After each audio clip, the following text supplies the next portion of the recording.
Hi everyone, welcome back to my channel, Mormonism with the Murph, where we do a fair and objective analysis of the Church's truth claims, its history, doctrine, and policy. So this video is going to be more of a sort of response video and sharing a series of messages I've been having with a particular individual after a video, one of my latest YouTube videos on Joseph Smith's translation of the Book of Mormon. This is in my multi-episode series on Joseph Smith, his involvement in magic, seer stones, and treasure digging. Go and watch that video if you haven't. In that video, I lay out what the church says in their Gospel Topics essay about how Joseph Smith translated the Book of Mormon. We have a look through the sources, the accounts of people claiming that Joseph Smith used his seer stone, which he placed in a hat, and that he read or dictated the words as they appeared on the stone, and people claim that the spiritual light shined, and there's many accounts of faithful associates and witnesses who testified to that of the method. I did reference in my video that there's some people, particularly those associated with the Joseph Smith Foundation, who don't believe in the Seer Stone accounts, that they are hearsay, that they are slander, and that they are not credible. And in my opinion, looking at the accounts in the historical record and also the church's now public acknowledgement in their Gospel Topics essay, in their seminary and institute curriculum, and with the release of the Seer Stone, I don't really know how I can hold to this position. So I'm just going to go through some of our messages. I'm not trying to attack this woman. I don't know her personally. And again, in my videos, I don't try to attack anyone's beliefs. You can still believe Joseph Smith used a seer stone, and while that might be troubling for some people because he used that same stone when he was involved in treasure digging, you can still, have faith and interpret it that God was able to use, the stone to reveal the Book of Mormon to him, and you can still believe it was inspired and a true translation. But this is more aimed at the evidence and the sources, so that's why I'm engaging into a bit of a debate with her. So she's responded to my video and she says, "Did you know that no credible statements support the notion that Joseph Smith used seer stone at any time for the translation, and that the church maintained a traditional narrative for over 150 years that the Urim and Thummim, Nephite interpreters, was the only instrument used in the translation process?" So the church held to that position, that it was through the Urim and Thummim, which was the spectacles that were attached to a breastplate, and that was how the Book of Mormon was translated. And it wasn't until 2015, with the release of the Seer Stone and the Joseph the Seer essay, and also the Gospel Topics essay, did the church acknowledge that Joseph Smith used a seer stone. She says, "A review of the testimony given by the Lord, the ancient prophets, Joseph Smith, his scribe Oliver Cowdery, unanimously and harmoniously testify that Joseph Smith translated the Nephite plates by studying the engravings. He translated the characters by means of the Urim and Thummim, which consisted of two transparent stones set in the rim of a bow fastened to a breastplate. An in-depth investigation of the translation of the Book of Mormon and a debunking of the scurrilous Seer Stone narrative can be found in the book." So she's saying that, the traditional narrative of it being translated through the Urim and Thummim, that is what it says, by the Lord in the Doctrine and Covenants, by Joseph Smith, by Oliver Cowdery, and that these accounts of the Seer Stone can be debunked, they're unreliable. So then I sort of share my response, and I just say, so Emma Smith, Martin Harris, Joseph Knight Sr., and David Whitmer aren't credible sources or accounts. I also say that the church acknowledges in their Gospel Topics essay as well, because the historical sources are undeniable. You just can't dismiss that they're unreliable, and that no credible historian can deny or dismiss these accounts as not credible. The church would not have brought out the Gospel Topics essay or the article Joseph the Seer if this wasn't the case. Or are you saying the church has been led astray with regards to this item of church history? So this is her response. The church once believed the Hoffman documents as authentic and rewrote the history to portray Moroni as a salamander. It wasn't until two people were murdered and Mark Hoffman confessed that church historians finally relented and had to admit they were duped.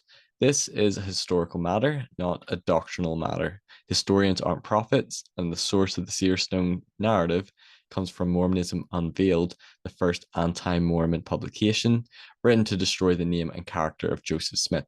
So yes, there are critical antagonistic quotes that Joseph Smith used a Seer Stone to translate the Book of Mormon, and that's why for years, the church dismissed these accounts. But then, because they have found that there is both antagonistic but also faithful sources combined, that means we can't just deny these accounts. For example, Emma Smith, David Whitmer, Martin Harris, why would they lie about it? And they talk about these accounts of Joe Smith using the Seer Stone, not in a way to discredit him, to call him a fraud, but they still believe it was miraculous and it was still inspired of God. So she says, going on, that no new sources were uncovered. Modern progressive historians are only reinterpreting old sources, and it is a logical fallacy to accuse someone of saying or believing the church has been led astray with regards to this item of church history. This isn't a settled matter. Okay, fair enough. Maybe I shouldn't have said the church has been led astray, but the church acknowledges this. And yes, prophets aren't historians, although you might think that they would have some inspiration. But she's right in sharing that the church and its leaders were duped by Mark Hoffman, who claimed to have these historical documents, one of the salamander letter, and the church believed this narrative. So I think she's making the point that the church might be wrong about this, and they're really going off what historians have to say. So she says, was the church led astray for the first 200 years that it claimed and portrayed? Joseph Smith only used the Urim and Thummim. I would argue that they either unintentionally or intentionally did not talk about the Seer Stone. Perhaps they believed it was hearsay and they didn't believe the accounts, or perhaps they were deliberately hiding it. But either way, Oliver Cowdery never made a single statement about the Seer Stone. Again, what the church historians that said Moroni was a salamander, they were faithful to, and they were wrong. Joseph Fielding Smith was a church historian for over 50 years.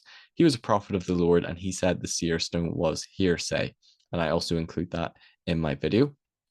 Was he leading everyone astray? He had all the same sources that modern historians have, and he agreed it was all hearsay and not credible. Martin Harris fell into a deep apostasy, and he didn't return to the church until 1870. And when he was found homeless and had lost his mind, when you reject the truth, your mind becomes darkened. Do you really trust him and David Whitmer over Joseph Smith? Why didn't Joseph Smith ever say he used the Seer Stone? Was he lying? Martin Harris, Emma, and David Whitmer all made contradictory statements about the Seer Stone narrative while they were in deep apostasy. Emma wasn't even allowed to see the plates or the Urim and Thummim, but she saw the Seer Stone. I don't think so. Jesus Christ himself bore witness of the Urim and Thummim as the only instrument of translation in section 17 of the Doctrine and Covenants, and his words trump everyone else. I'm sticking with Joseph Smith and Jesus Christ.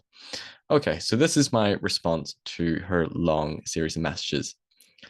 Emma Smith and Martin Harris scribed for Joseph during parts of the translation process.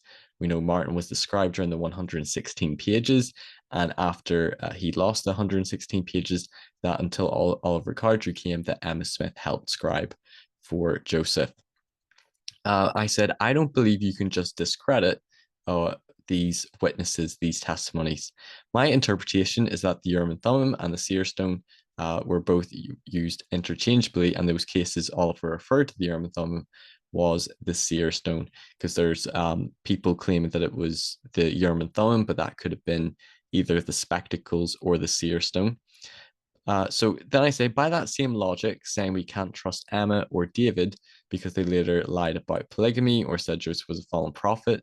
Well, Joseph publicly denied about practicing polygamy while he had 30 plus wives. So by that same logic, we can't trust what Joseph claimed since we know he lied about practicing polygamy. So she's saying, well, if we know Emma lied about Joseph being a polygamist, we know David Whitmer said that Joseph Smith was a fallen prophet and that the priesthood restoration was a later invention.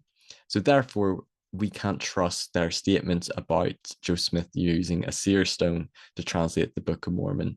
Well, okay. You do also use some of their faithful sources, which are long after the fact when they never deny their testimonies of the gold plates. And there's also times where we know Joseph Smith was not completely honest about things. We know that he denied and lied about the practice of polygamy, saying that he didn't have many wives when we know he did.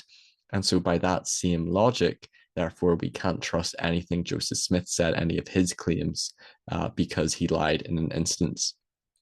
So I say you're just choosing to look at the sources that support your position and ignore the ones that go against it.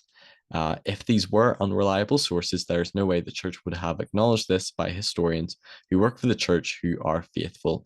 The Hoffman documents were forgeries. However, these sources are not forgeries, so we can't dismiss them.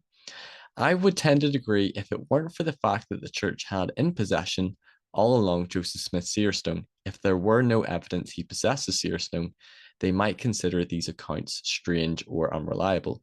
I think with regards to Joseph Fielding Smith, we know that he removed the 1832 account from Joseph's letter book or one of his assistants and hid it in the church's historian's vault. So I wouldn't put it past Joseph Fielding Smith to conceal a part of church history that isn't favorable or faith promoting. Also, Martin Harris and David Whitmer continued to testify to the end of their lives. They saw the gold plates. We believe those accounts even when they were out of the church, but reject the Book of Mormon translation, which aren't even antagonistic, as they still believe it was by the gift and power of God through the stone. So you can't even say that they're trying to attack Joseph Smith with these accounts. The opposite. They're trying to say that the Book of Mormon translation was miraculous. Joseph never openly admitted to practicing polygamy. In fact, he denied it on multiple occasions. So I think it's possible that Joseph didn't tell the truth about the world, or tell the world the truth about the seer stone. We also know from the 1826 Glasgow trial that he was guilty of being a disorderly person and was involved in treasure seeking. Yet in his history, he made it sound like he was just a treasure digger. So again, we know from Joseph Smith's history that he's not always been fully forthright about some aspects of his history. Also, I remember that Joseph's wife Emma quote of the Book of Mormon translation is a faith promoting quote that Joseph would dictate hour after hour. And she would write it down and he would pick up where he left off, not reading the manuscript. Her account is not to discredit, but she claims that translation was miraculous. And I've heard this quoted often in general conference. So I don't believe that we can dismiss her testimony just because she was out of the church at this time. It was long after the fact. Remember also in the Doctrine and Covenants 8 that it is said that Oliver had the gift of the rod, which was later changed to the gift of iron in the subsequent edition. Why the change? It would appear that Joseph was trying to move away from the magical culture he grew up in with seer stones and divining rods, changing the wording of the revelation to hide that it was referring to the rod or a divining rod. It isn't a stretch why Joseph wouldn't be declaring it was the seer stone if he is trying to move away from his past history with magic and treasure digging. Now, I'm sure she's going to respond to these messages. To be honest, I can't be bothered to go much more into this, but I feel like I've shared my 2 cents. Again, I'm sure she's well intentioned, and I'm sure those people who deny that Joseph Smith used a seer stone, it's because the implication, if he used a seer stone and if he used that same stone that he was claimed to have used in treasure digging, that it maybe calls into question the authenticity of the Book of Mormon translation, which I understand. But again, I acknowledge in my video that you can still have a faithful perspective of this, but I don't like how she just dismisses these as unreliable sources, because when we look at them, these were, eyewitnesses and, of the restoration of the gold plates. We just can't dismiss their testimonies. And again, I reiterate, the church acknowledges this is true on their Gospel Topics essay. But everyone's entitled to their own opinions, I guess. I'd be curious to see what do you have to think of this video. Share your comments in the description. Please like, share, and subscribe to my channel. If you care to donate, you can to my PayPal, stephen.murphy1996@outlook.com. Thank you so much for watching this video. Please watch all the videos I do on Joseph Smith and his involvement in magic, Seer Stone, treasure digging, and the Book of Mormon translation. And I will see you all very soon on my next video. Take care, everybody. Bye-bye.